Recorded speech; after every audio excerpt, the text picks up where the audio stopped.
hasil korosi pada besi. Sebelumnya, perkenalkan nama saya Erwin Barat. Nama saya Liti Nandita Putri. Saya Ratu Kamera Putri. Saya Dian Zahra. Saya Rizal Bumi. Selamat menyaksikan video kita.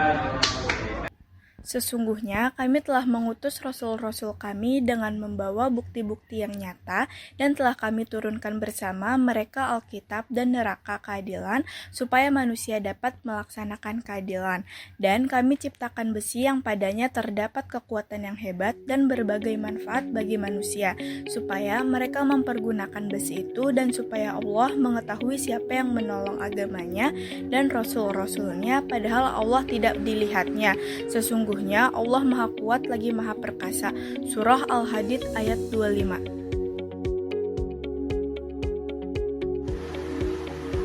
Apa itu korosi? Korosi dalam kimia adalah proses degradasi atau kerusakan pada logam akibat reaksi elektrokimia antara logam dengan lingkungannya, seperti udara, air, dan zat kimia. Dalam reaksi ini, logam mengalami oksidasi atau melepaskan elektron dan zat lain seperti oksigen mengalami reduksi atau menerima elektron, sehingga menghasilkan senyawa yang tidak dikehendaki seperti oksida atau karbonat.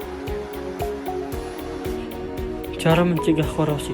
Korosi pada besi dapat dicegah dengan melapisi permukaannya menggunakan logam yang sukar teroksidasi seperti nikel, tembaga, atau emas.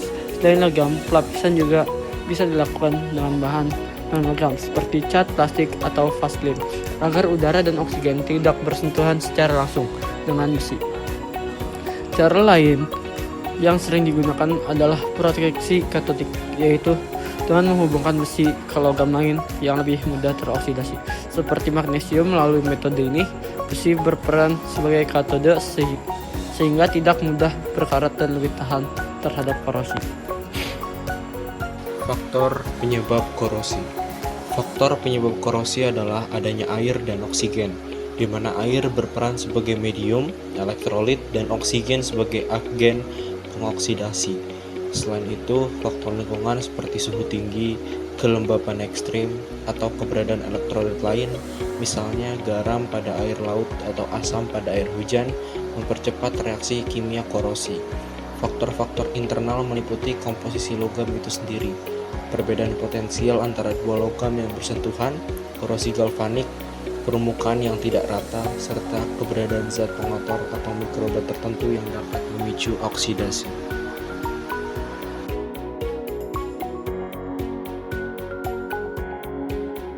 Alatnya yaitu ada 7 buah gelas air mineral, 2 buah sendok, 7 buah karet gelang, dan 7 buah plastik putih setengah kilogram. Selanjutnya ada bahannya yaitu air mentah, air garam, air sabun deterjen, minyak goreng, cuka, air matang, dan 7 buah paku besi yang panjang.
Data percobaan korosi pada paku besi.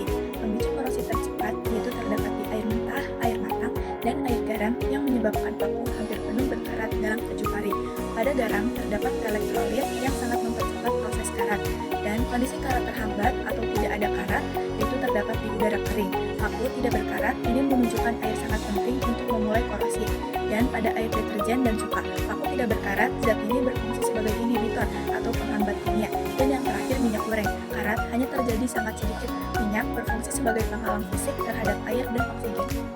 Berdasarkan data hasil pengamatan hari ketiga, jelaskan A. Paku besi yang paling cepat berkarat adalah pada gelas, B. Paku besi paling lambat berkarat adalah pada gelas, dan C. Paku besi yang tidak berkarat adalah pada gelas. Paku paling cepat berkarat ada di gelas berisi air garam, air mentah, dan air matang karena ketiganya menyediakan oksigen dan air yang mempercepat oksidasi. Pada air garam, korosi dipercepat secara signifikan karena sifatnya elektrolit, dan pada air mentah dan air matang, karat muncul lebih cepat karena adanya oksigen, terlalut, dan mineral.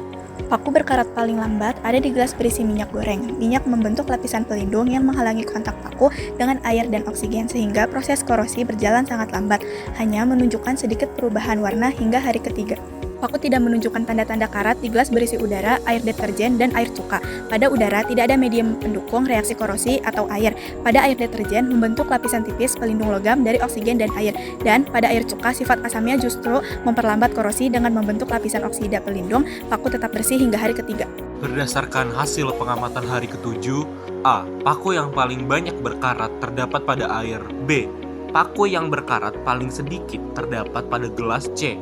Paku yang tidak berkarat sama sekali terdapat pada gelas. A. Paku yang paling banyak berkarat terdapat pada air berisi garam, air mentah, dan air matang. Hal ini disebabkan air matang mengandung oksigen yang mampu mempercepat reaksi korosi. Sementara itu, pada gelas berisi air mentah, paku semakin berkarat. Sedangkan pada air garam, karat tampak lebih banyak karena ion-ion yang mampu mempercepat proses tersebut. B. Paku yang berkarat paling sedikit terdapat pada gelas berisi minyak goreng. Hal ini karena minyak menghalangi udara dan air masuk ke permukaan logam, sehingga reaksi korosi berlangsung sangat lambat. C. Paku yang tidak berkarat sama sekali terdapat pada gelas kosong, air deterjen, dan air cuka. Ketiganya tidak mendukung terbentuknya karat karena tidak memiliki kondisi yang sesuai. Gelas kosong tidak ada media untuk mendukung korosi. Air deterjen membentuk lapisan pelindung, sementara air cuka justru memperlambat reaksi karena oksida pelindung air cuka yang air cuka miliki. Mengatasi korosi. Untuk mengatasi korosi, Anda dapat menggunakan pelapisan pelindung seperti cat, plastik, atau logam lain seperti seng atau galvanisasi, perlindungan katodik, atau menggunakan yang lebih reaktif sebagai anoda korban, atau menambah zat penghambat korosi atau inhibitor. Metode lain termasuk membersihkan karat yang sudah ada dengan bahan seperti cuka, garam, dan lemon, atau menggunakan soda kue. Berdasarkan hasil pengamatan hari ketiga hingga ke-7, proses korosi pada besi sangat dipengaruhi oleh keberadaan air, oksigen, dan zat elektrolit. Paku dalam air garam, air mentah, dan air matang paling cepat berkarat karena mengandung oksigen terlarut dan ion-ion yang mempercepat oksidasi. Sebaliknya, paku dalam minyak goreng berkarat sangat lambat karena terlindung dari udara dan air. Paku dalam udara, air deterjen, dan air cuka tidak menunjukkan karat karena kondisi tersebut tidak mengandung korosi. Dengan demikian, korosi pada cepat terjadi pada logam yang terpapar air dan oksigen, terutama dengan elektrolit seperti garam, sedangkan logam yang terlindung cenderung tahan karat. Dan terima kasih, mohon maaf jika ada kesalahan. Wassalamualaikum warahmatullahi wabarakatuh.